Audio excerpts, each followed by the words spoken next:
My daddy looked old, but I guess if you worked for the railroad for 36 years and married someone who insisted that you take all the overtime you could get, then snatched your paycheck every Friday and lived at Sears, gave you an allowance, and only closed the bedroom door on Saturday nights, you look old too. When I told my daddy I was moving to New York City to sing, he just blew a cloud of smoke out of his cigar, tapped off an inch of ashes, grinned, that gold tooth sparkling, and said, "You go ahead, baby. Life ain't nothing to be scared of. Sides, the Lord'll follow you wherever you go." I've had my doubts. The problem is, I've been influenced by so many folks that I sound like a whole bunch of singers all rolled up. This has bothered me for too long because I don't know what my real voice is. Sure, every now and then I hear myself with such clarity, with such precision, that I get surprised, even a bit scared, because what I hear sounds like someone I could envy. But it's not consistent.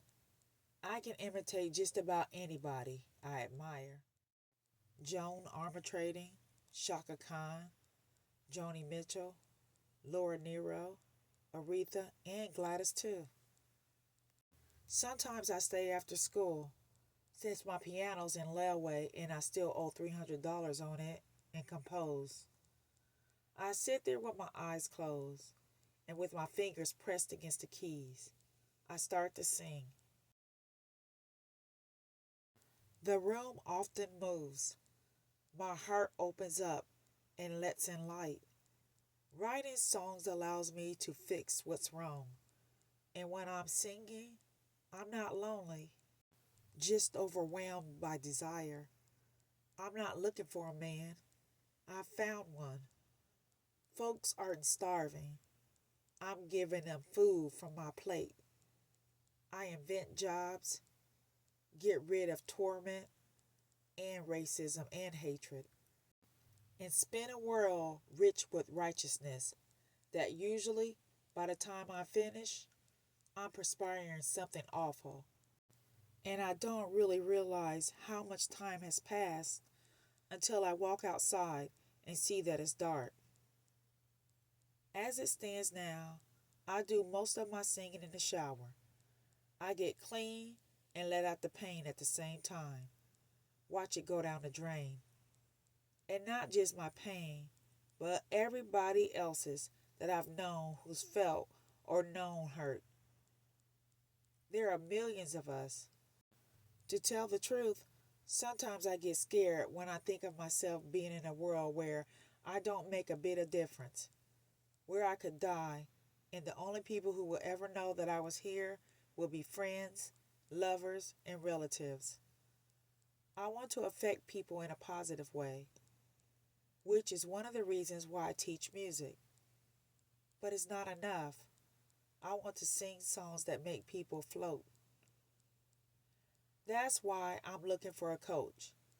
I need to learn to have control of my voice, find my center, learn to pay attention to what I feel in my heart so that it comes out of my pen, then my mouth, instead of screaming inside my head.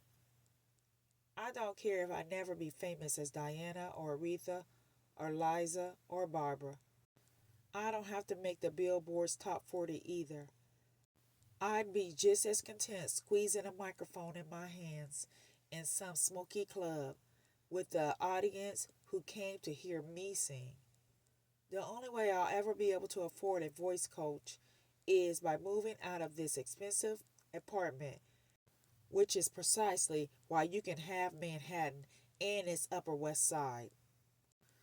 I'm going to Brooklyn, where they say you can at least get your money's worth.